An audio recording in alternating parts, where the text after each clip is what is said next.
এক নিরুপদ্রব দিন। পাকিস্তানের রাস্তায় সাইলেন্সার লাগানো পিস্তল হাতে দুই বাইক আরোহী। টার্গেট ভারতের এক মোস্ট ওয়ান্টেড জঙ্গি। মাত্র কয়েক সেকেন্ডের অপারেশন, আর সেই জঙ্গির খেলা খতম।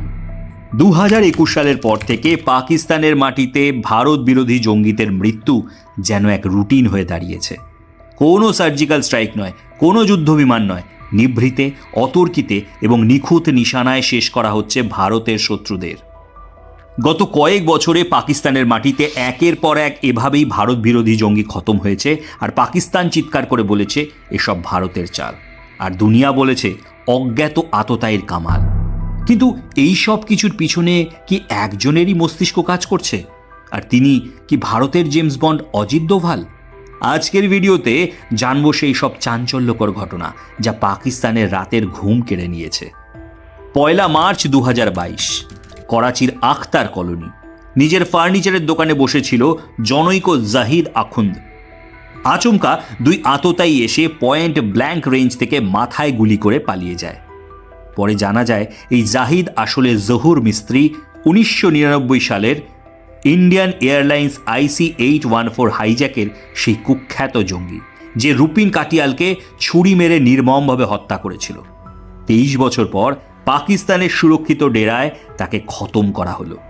অভিযোগ উঠল এটি নাকি ডোভালের সেই ডক্ট্রিনের অংশ, যেখানে শত্রু যেখানেই থাকুক তাকে খুঁজে বের করে নিকেশ করা হবে।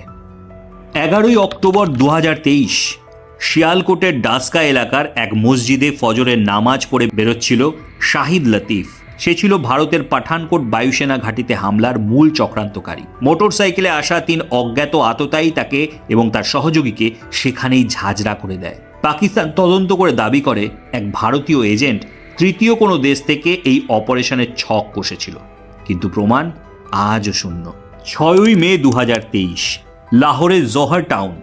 পাকিস্তানের কড়া সুরক্ষায় থাকা খালিস্তানি কমান্ডো ফোর্সের প্রধান পরমজিৎ সিং পাঞ্জওয়ার, মোস্ট ওয়ান্টেড খালিস্তানি জঙ্গি, প্রাতঃভ্রমণে বেরিয়েছিল। সেই সময় বাইকে করে আসা 2 বন্দুকধারী তাকে ঘিরে ধরে সাইলেন্সার লাগানো পিস্তল দিয়ে ঝাঁঝরা করে দেয়। ভারতের মাটিতে মাদক ও অস্ত্র পাচারের অন্যতম হোতা ছিল এই পাঞ্জওয়ার। পাকিস্তানের গোয়েন্দা সংস্থা ISI একে ঘিরে রেখেও বাঁচাতে পারেনি। ফেব্রুয়ারি 2023, রাওয়ালপিন্ডি। হিজবুল মুজাহিদিনের কমান্ডার বশির আহমদ পীর পাকিস্তানের সেনাবাহিনীর সদর দপ্তরের একদম কাছে নিহত হয়। সে ছিল জম্মু কাশ্মীরে জঙ্গি অনুপ্রবেশের প্রধান নিয়ন্ত্রক। দোকানের সামনে দাঁড়িয়ে থাকা অবস্থায় তাকে পয়েন্ট ব্ল্যাঙ্ক রেঞ্জ থেকে গুলি করা হয়। পাকিস্তানের জন্য এটি ছিল একটি বড় অপমান, কারণ সুরক্ষিত এলাকায় কেউ ঢুকে এই অপারেশনটি চালিয়ে চলে যায়, ধরা পড়েনি। সেপ্টেম্বর 2023, পাকিস্তান অধিকৃত কাশ্মীরের রাওয়ালকোটে এক মসজিদের ভেতরে নামাজ পড়ার সময় আবু কাসিম কাশ্মীরি ওরফে রিয়াজ আহমেদকে গুলি করে হত্যা করা হয়। ভারতের জম্মু কাশ্মীরের রাজৌরিতে হিন্দু তীর্থযাত্রীদের ওপর হামলার নেপথ্যে ছিল এই লস্করে তৈবা কমান্ডার। জনাকীর্ণ জায়গায় নমাজরত অবস্থায় তাকে যেভাবে চিহ্নিত করে মারা হয়েছে তা প্রমাণ করে যে পাকিস্তানের ভেতরে দোভালের এই তথাকথিত নেটওয়ার্ক কতটা গভীর। ফেব্রুয়ারি 2023, করাচি।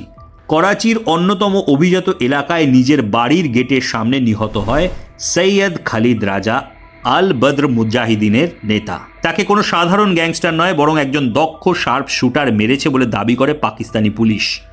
খালিদ ছিল কাশ্মীরি জঙ্গিদের প্রশিক্ষক। ডিসেম্বর 2023, করাচির রাস্তায় লস্করে তৈবার অন্যতম প্রতিষ্ঠাতা এবং হাফিজ সঈদের অত্যন্ত ঘনিষ্ঠ আদনান আহমেদ ওরফে আবু হানজালাকে অজ্ঞাত পরিচয় আততায়ীরা গুলি করে খতম করে। লস্করের ড্রোন আক্রমণের পরিকল্পনার নেপথ্যে ছিল এই হানজালা। প্রতিটি খুনের প্যাটার্ন কিন্তু একই রকম, কোনো হাই প্রোফাইল বিস্ফোরণ নয়, বরং খুব নীরবে বাইক আরোহী আততায়ী, নিখুঁত শট এবং তারপর গায়েব হয়ে যাওয়া। পাকিস্তান অভিযোগ করে ভারতের র এবং NSA অজিত দোভাল তৃতীয় দেশ যেমন আফগানিস্তান, আরব আমিরাত ও ইরানের মাধ্যমে স্থানীয় এজেন্টদের ও অপরাধীদের টাকা দিয়ে এসব করাচ্ছে। যদিও আজ পর্যন্ত কোনো একটি ঘটনাতেও ভারতের বিরুদ্ধে একটিও অকাট্য প্রমাণ দিতে পারেনি ইসলামাবাদ।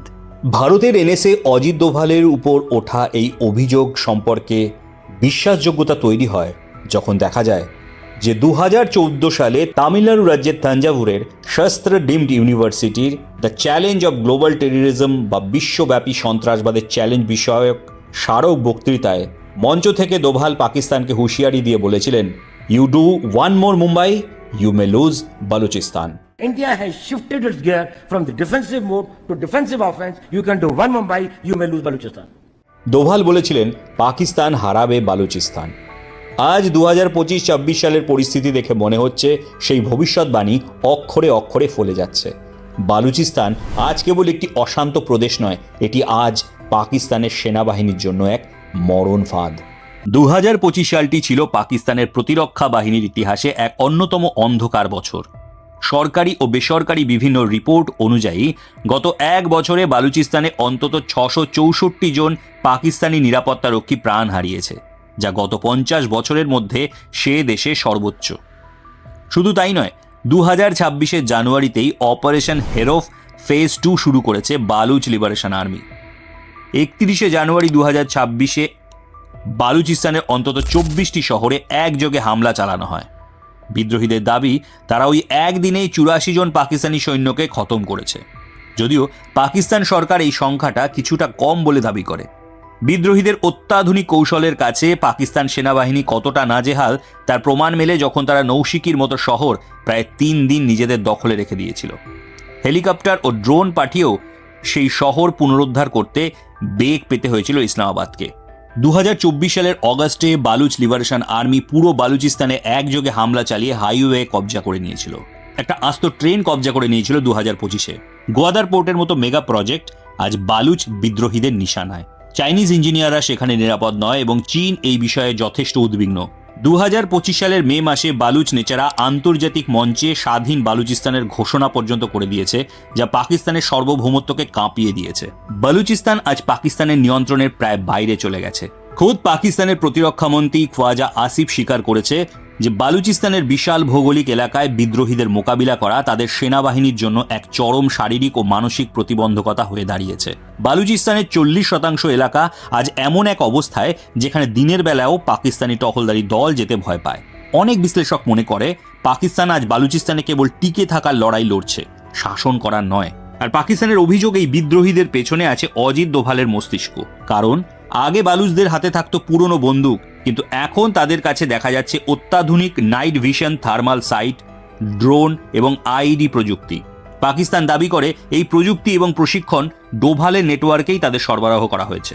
দোভাল খুব ভালো করেই জানেন পাকিস্তানের অর্থনীতির লাইফলাইন হলো চীনের সিপ্যাক প্রজেক্ট। তাই আজ বালুচ বিদ্রোহীরা বেছে বেছে চীনা ইঞ্জিনিয়ারদের এবং প্রজেক্টের ওপর হামলা চালাচ্ছে। এতে আজ চীনের কাছে যেমন পাকিস্তানের মুখ পুড়ছে, তেমনি বিদেশি বিনিয়োগও দেশ থেকে সরে যাচ্ছে। ফলে আর্থিক চাপের মুখে পড়ছে পাকিস্তান। পাকিস্তানের গোয়েন্দা সংস্থা ISI বারবার অভিযোগ তুলেছে যে দোভাল আফগানিস্তান ও ইরানের সীমান্ত ব্যবহার করে বালুচ বিদ্রোহীদের টাকা এবং অত্যাধুনিক অস্ত্র সরবরাহ করেছেন। যদিও ভারত এসব অভিযোগ তুড়ি মেরে উড়িয়ে দিয়েছে, তবে আন্তর্জাতিক মহলের অনেক বিশেষজ্ঞই মনে করেন বালুচিস্তানে পাকিস্তানের সেনাবাহিনীর যে নাজেহাল অবস্থা তার নেপথ্যে দোভালের সেই সাইলেন্ট গেম কাজ করছে। পাকিস্তান ভেবেছিল তারা কাশ্মীর নিয়ে ভারতকে ব্যস্ত রাখবে, কিন্তু দোভাল গেমটা ঘুরিয়ে দিয়েছেন। আজ ইসলামাবাদ কাশ্মীরের কথা ভুলে নিজেদের অখণ্ডতা রক্ষা করতে হিমশিম খাচ্ছে। দোভালের সেই হুঁশিয়ারি কি তবে সত্যিই পূর্ণ হতে চলেছে? পাকিস্তান কি সত্যিই বালুচিস্তান হারাতে বসেছে? সীমান্তের উপর থেকে আসা এই প্রবল চাপ আর ভেতরের বিদ্রোহ সব মিলিয়ে পাকিস্তান আজ খাদের কিনারায়। আর এই পুরো দাবার বোর্ডে কিংমেকার হিসাবে বারবার যার নাম উঠছে তিনি আর কেউ নন, অজিত দোভাল। প্রমাণহীন এই অভিযোগই আজ পাকিস্তানের সবচেয়ে বড় আতঙ্ক। অনেকে ভাবেন অজিত দোভাল বোধহয় শুধু এসি ঘরে বসে ফাইল নাড়াচাড়া করেন, কিন্তু জানলে অবাক হবেন আজকের দিনে পাকিস্তান দোভালকে যে পরিমাণ ভয় পায় তার ভিত্তি তৈরি হয়েছিল আজ থেকে কয়েক দশক আগে। দোভাল কেবল একজন IPS অফিসার ছিলেন না, তিনি ছিলেন একজন অপ্রতিদ্বন্দ্বী মাস্টার অফ ডিসগাইজ বা ছদ্মবেশের জাদুকর। টানা 7 বছর, টানা 7 বছর অজিত দোভাল পাকিস্তানে আন্ডার কভার এজেন্ট হিসাবে কাজ করেছিলেন। তিনি সেখানে একজন সাধারণ মুসলিম নাগরিকের ছদ্মবেশে লাহোরের অলিতে গলিতে ঘুরে বেড়াতেন। কথিত আছে তিনি এতটাই নিখুঁতভাবে উর্দু বলতেন এবং স্থানীয় আচার আচরণ রপ্ত করেছিলেন যে খোদ পাকিস্তানিরাও তাকে সন্দেহ করতে পারেনি। তিনি মসজিদে গিয়ে নমাজ পড়তেন এবং সেখানকার মানুষের সাথে মিশে গিয়ে ভারতের জন্য অত্যন্ত গুরুত্বপূর্ণ গোয়েন্দা তথ্য জোগাড় করতেন। শুধু পাকিস্তান নয়, 1988 সালে পাঞ্জাবের অমৃতসরের গোল্ডেন টেম্পলে যখন খালিস্তানি জঙ্গিরা কবজা করে রেখেছিল তখন দোভাল একজন পাকিস্তানি আইএসআই এজেন্টের ছদ্মবেশে মন্দিরের ভেতরে ঢুকে যান।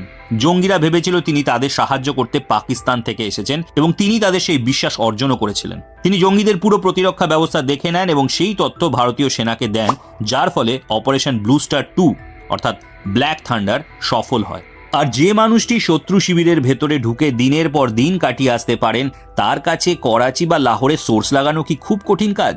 পাকিস্তানের ভয় ঠিক এখানেই। তারা জানে দোভাল পাকিস্তানকেও চেনেন হাতের তালুর মতো, আর জানেন তাদের সিস্টেমের প্রতিটি দুর্বলতা। তাই আজ যখন কোনো জঙ্গিকে পাকিস্তানের রাস্তায় কেউ মেরে চলে যায়, তখন আইএসআই এর মাথায় প্রথম নামটাই আসে অজিত দোভাল। ভারত শুধু আত্মরক্ষাই করতে জানে না। পাকিস্তানের লাহোর থেকে করাচি, রাওয়ালপিন্ডি থেকে শিয়ালকোট, আজ পাকিস্তানের প্রতিটি কোণে ত্রাসের অন্য নাম অজ্ঞাত আততায়ী। ভারতের মোস্ট ওয়ান্টেড জঙ্গিরা আজ নিজেদের ঘরেই নিরাপদ নয়। কেউ খাচ্ছে পয়েন্ট ব্ল্যাঙ্ক রেঞ্জ থেকে গুলি, কেউ বা উধাও হয়ে যাচ্ছে মাঝ রাস্তায়। বিনা যুদ্ধে জয় করা একেই বলে। কোনো সেনা পাঠালো না ভারত, কোনো যুদ্ধ ঘোষণা হলো না, অথচ পাকিস্তানের মাটি আজ ভারতের শত্রুদের কবরে পরিণত হয়েছে। ইসলামাবাদ চিৎকার করে বলছে এসব ভারতের এনএসএ অজিত দোভালের মাস্টার প্ল্যান। পাকিস্তান কাঁপছে বালুচিস্তানের ভয়ে, পাকিস্তান কাঁপছে দোভালের ছদ্মবেশী এজেন্টদের নেটওয়ার্কে। আর যদি এটা সত্যিই দোভালের প্ল্যান হয়ে থাকে, তবে তিনি একাই বদলে দিয়েছেন ভারতের দাবার চাল, শুরু করেছেন এক ভয়ঙ্কর বদলা নেওয়া। ভারতের শত্রুরা যেখানেই থাক তাদের খুঁজে বের করা হবে এবং নিকেশ করা হবে। যদিও ভারত সরকার আনুষ্ঠানিকভাবে এসব অস্বীকার করেছে, তবুও নেট দুনিয়ায় দোভাল আজ এক অদৃশ্য ত্রাস। প্রমাণ নেই, শুধু আছে কিছু নিথর দেহ আর পাকিস্তানের আর্তনাদ। কেউ বলছে এটা ভারতের সার্জিক্যাল স্ট্রাইক 2.0, কেউ বলছে প্রকৃতির বিচার। আপনাদের কি মনে হয়, এই অজ্ঞাত আততায়ীরা কি সত্যিই দোভালের টিমের লোক? কমেন্টে আপনাদের মূল্যবান মতামত অবশ্যই জানান। ভিডিওটি ভালো লাগলে তা অবশ্যই লাইক ও শেয়ার করুন এবং চ্যানেলটি এখনো সাবস্ক্রাইব না করে থাকলে ঝটপট সাবস্ক্রাইব করুন। দেখা হচ্ছে পরের ভিডিওতে। ভালো থাকবেন, সুস্থ থাকবেন।